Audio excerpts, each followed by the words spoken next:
is somebody I have known more years than either of us want to admit. Do you ever have friends like that? Oh, yeah. And you meet them, and you connect, and you go, wow, this is great, and you go on about your life, and then all of a sudden you come back and meet again, and go, I remember what I really liked about that person, and then your lives kind of go like that. And this has happened with our next speaker, and that sometimes we don't even want to talk about what happened in the past, that kind of past. She never knows what I'm going to say about her. That's what's always so fun. Because she's back there kind of closing her eyes going, oh no, that's what's Dottie going to say. Because Reverend Joyce C. Brown is one of those people that once you meet her, you won't forget her. She's got a dynamite personality, a wonderful way of speaking, and a beautiful smile. And Joyce, we are so glad that you traveled over from Santa Cruz to be here this morning. Thank you, Patty, for driving the car to get her here. Yes. We really do appreciate that. And now, are you ready to talk to us about being thankful? Yeah, yes. Are you going to get up?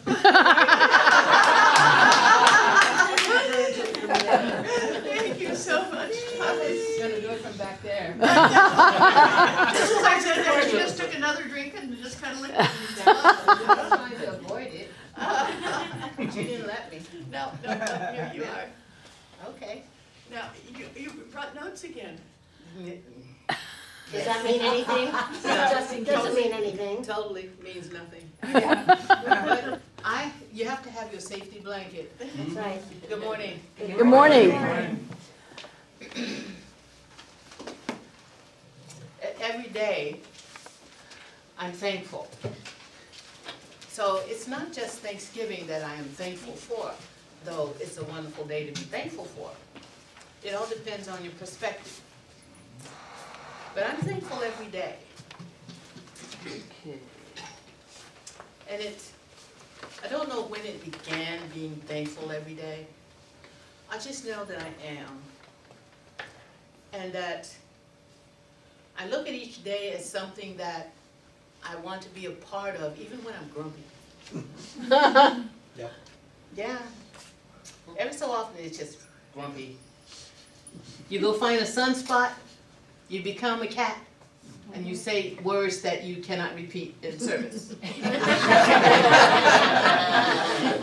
I have been known to let one or two slip out. I grew up with Thanksgiving being a mystery, but it had one amazing benefit. We didn't have to go to work. Yay.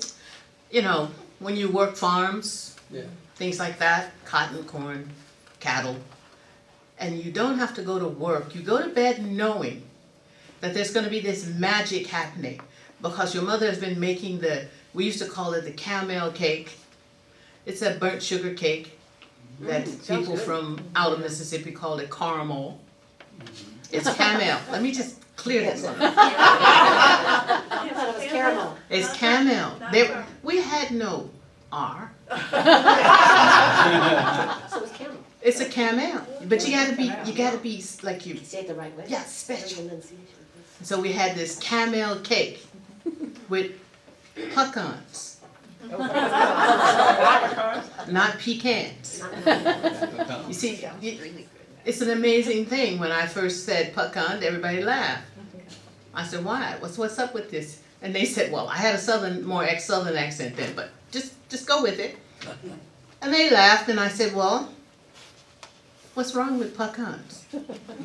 And they looked at me and they said, where you from?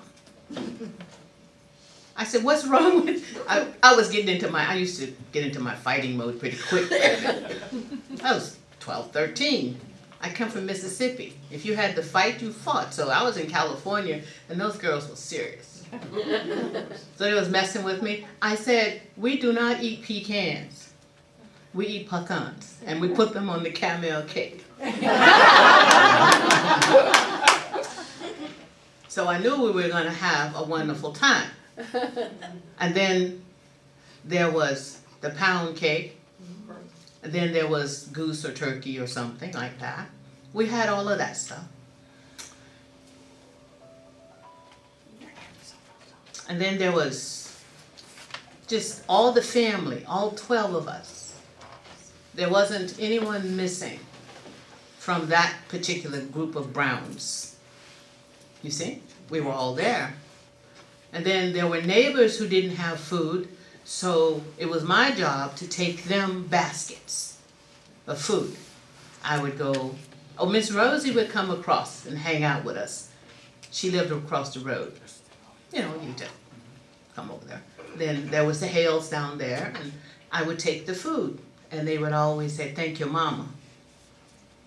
Always thank your mama. Don't mess with the mama. I grew up with that. I'm thankful. Y'all stay with me. I'm going to get to this point. All these families that was receiving these baskets of food that had been prepared with me helping, the cow providing the butter and the milk, the chickens providing the eggs. Everything was part of being thankful. And we would take this food to families who were not going to have this kind of food. If they had anything at all, it would be a sandwich maybe. Or we would say a sandwich. We're going to go with it. And they would have that. And some water and maybe a soda. RC Cola. You bet. Maybe. Just maybe. They would have that. And these were big families. So the amount of food that we prepared was tremendous. Not only for the 12 of us, but for another family that had 8 or 10, and for someone who was just by herself with her granddaughter too. And then sometimes farther up the road, people would get food. We were thankful that we had all of that and more. I was thankful. I have never been hungry in my life. People always say, "You from Mississippi, you were poor." I said, "Really?" I said, "I was not poor, because there's no R."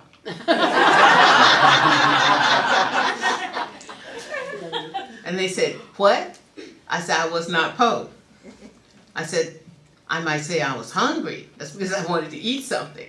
But I was never without food. Never. I was thankful.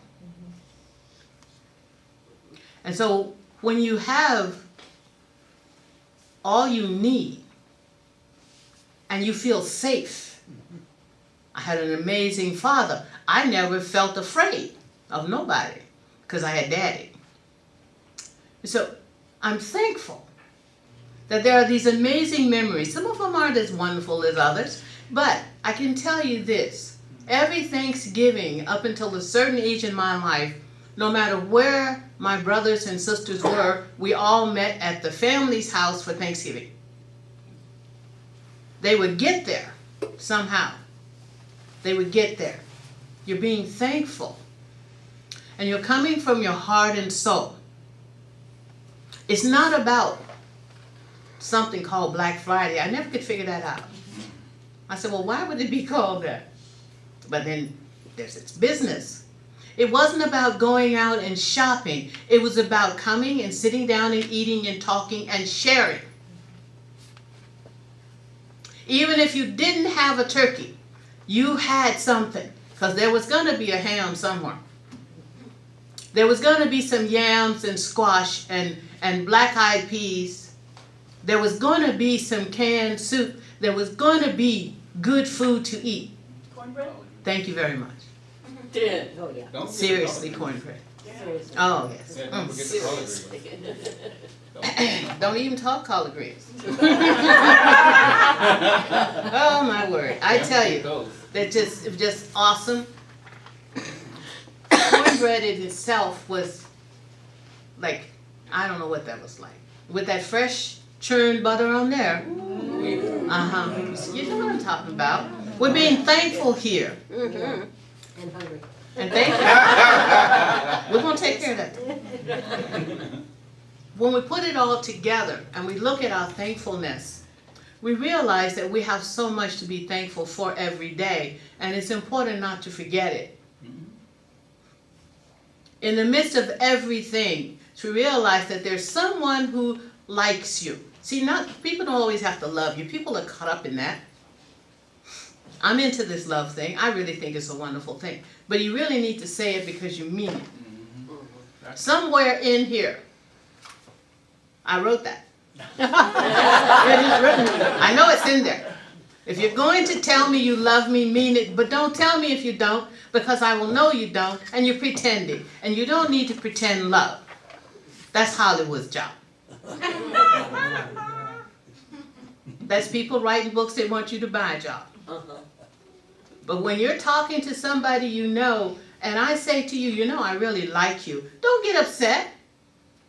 Because I got news for you. I don't like people easy. No, it's true. And you know if I'm telling you I love you, you really don't. I don't went over there.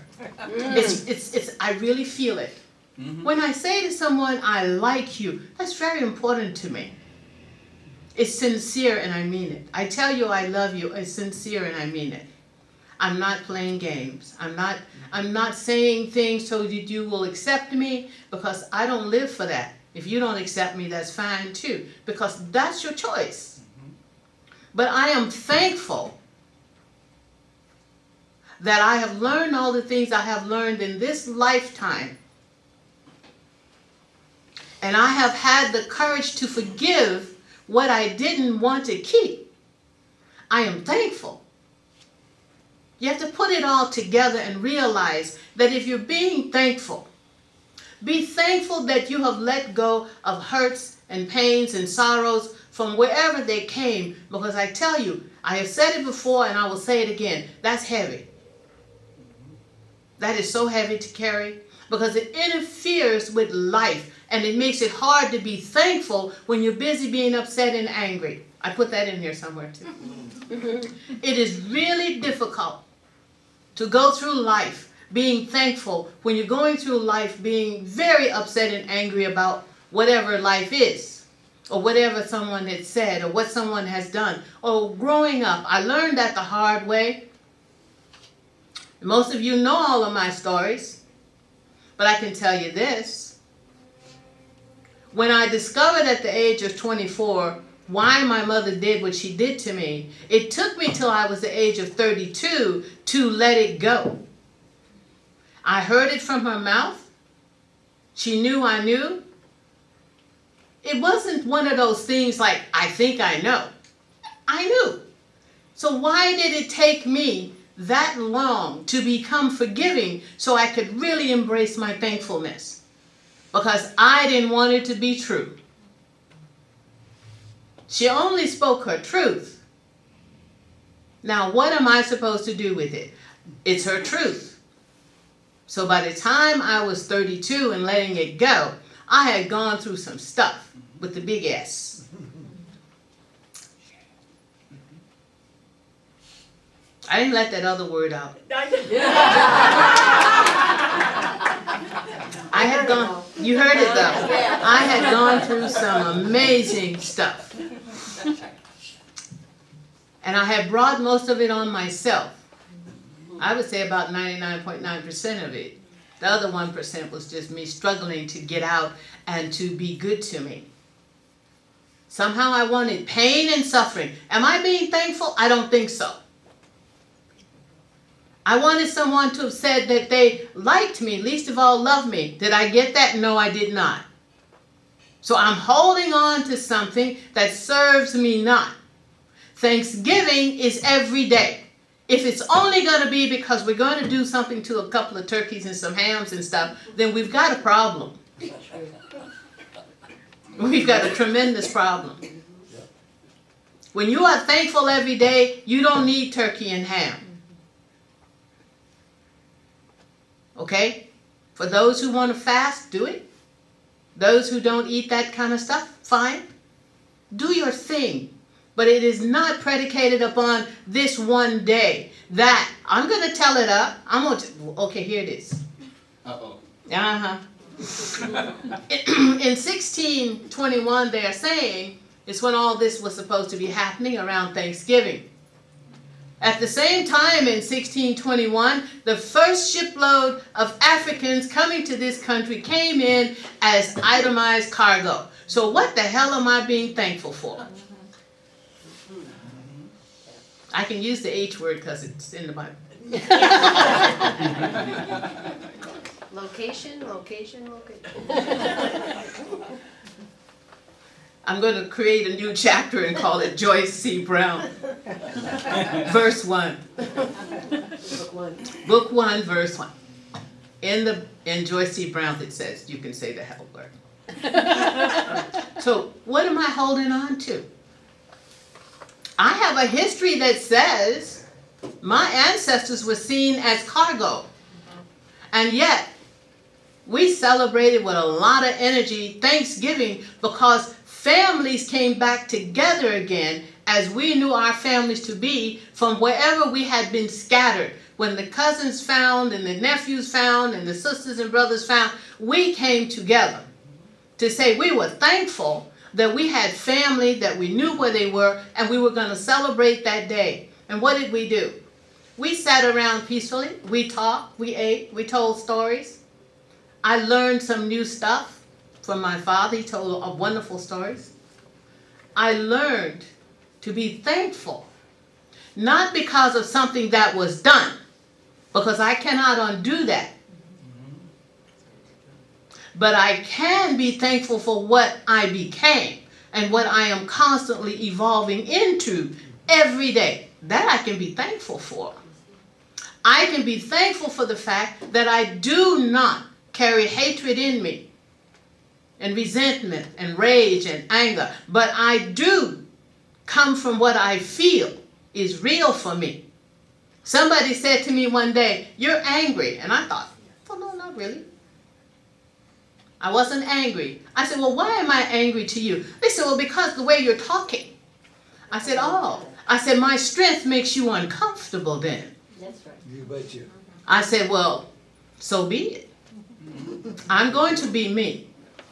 If my strength makes you uncomfortable, you want to deal with that in you. But I will not change because someone says, your voice is too loud, you are too strong, you are too present. Well, then, they need to then step outside.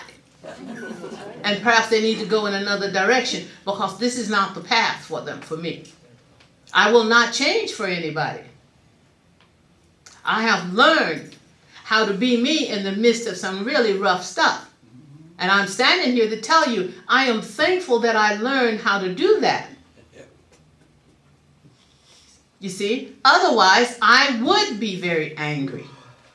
I would not be coming from my feelings I have inside of me that are very strong, based on what I know, not on what someone is saying supposed to have happened. I was there. So when someone says, let me tell you about growing up in the South, I'm always fascinated. Because I want to know what they're going to tell me. Because I was there. And then they tell me something they read somewhere. I said, well, who wrote that? I said, oh, one of those school teachers came on a summer program and came down here to teach us and went back to New York, California, Chicago, Harvard, Yale, and Princeton. I said, what are you telling me? Is that the commission report you're reading to me? What are you telling me? And then they don't know what to do with me because I was there. You see, I know why children said certain things to some people and other things to others. It wasn't just because they didn't know any better. You were showing respect. There's a reason why black women to this day are called Miss. Because we didn't get to be called that back in those days. You had no title. And maybe even your name was taken from you. So when you're being thankful for what you know is true. You're being thankful for what you have. You're being thankful for how you've come to live your life in the midst of great controversy and mythology. So when I called Miss Laura, I was respecting her beyond belief. And then she said, well, how you doing, babe? I was so happy because I was being acknowledged by someone that I had respected who showed me this amazing love in calling me, how are you doing, baby? And then she'd say, and how's your mama? You see, this is all good stuff. I am thankful that I was there to experience that along with the collard greens. I had me some collard greens. I might as well tell you about it. I did. And when that wonderful, wonderful, wonderful food come rolling out, and you would sit there, and you would sit at that table, a father and a mother, and all of us, and one of us would be chosen to give the prayer. And it only had to be 2 or 3 words. You didn't have to say a lot, because you were hungry, and somebody's going to be looking at you like, what is your problem? You know, you've been smelling this all day, right? You've been waiting since you hit the floor in the morning. And you got some long-winded brother who's thinking he's talking. You said, oh my goodness. So everybody knew that you would say, we thank you for this food. Amen. And then we would all eat. And we would eat enjoying the food and being blessed and being thankful and being held in this family gathering because we were there. It wasn't what somebody said was the way I ate because they didn't know how I ate. I know. I can tell you. It wasn't because someone pretended and wrote it in a book so they could fabricate it and sell it and so they could get it published and so that the government would buy it and any school system would come to accept it as being true. It was a lie. They weren't asking me what my life was like. They were telling me the fantasy I was supposed to live. And so when I say to someone, be thankful for knowing who you are, as much as you can know. And if you need to make up some stuff, go ahead. It's your life. You want to make up some stuff, I figure make it up. But no one else has any right to make up stuff about you. So what is being thankful? Thankfulness is coming from your heart and very soul. It truly is. I highlighted something. Yeah, I brought that. I had pink too. Woo! Woo! All right. No, that's not the page. Give me a moment. One moment, please. I do the I can remember the minister used to stand up there with his white hanky, and he would start rubbing his head and sweating. And he said, we're going to go on down to the river. We're going down to the river Jordan, and we're going to baptize you. I didn't like it at all. That water was cold. Coming, and it wasn't the River Jordan, it was the Mississippi River. Cold. We are now getting ready to receive the greatest Thanksgiving of all time, love, today. This is a love from us and every part of us. And when we are giving love, we are in the healing mode. Because to be thankful is to give from your heart and soul. To receive is called giving also. So when you thanks and you give, it really is about gratitude and love. It is about compassion. It is about healing. It is about being together in oneness in a place, knowing that what we do here radiates out to all of the universe. So we don't get to keep it. We're going to share this today. Thanksgiving is learning to love ourselves. It is getting ready to love ourselves. You see, when you go out and say you can love everybody, I will say to you, do you love you too? Well, if you don't love you, that's all right. Get on the liking thing. It works for me. Thanksgiving is about compassion, gratitude, peace, healing. And I just want to say this before I stop. when you realize that we are all in here from what we would call the Creator, divine, divinity, God, universe, you can call it whatever you like, as long as you're comfortable. We are all separate pieces of that creation. We're just different sizes and colors and shapes, but we've all come from the same place. We need to remember that when we're looking at someone else as if somehow they're different. Well, of course they're different. If we all looked alike, we would be having problems with that too. See, because we done learned that. So when we begin to let go of some of the stuff we've learned around hurting each other and disrespecting each other and get back into being thanksgiving, then we can come about bringing some peace to the world. Amen. And we can also then have a blessed time when we sit together to share and enjoy and be in harmony with each other. So I want to end all of this by telling each and every one of you that I truly and most sincerely from my very heart and soul that I love you. I love you. Thank you.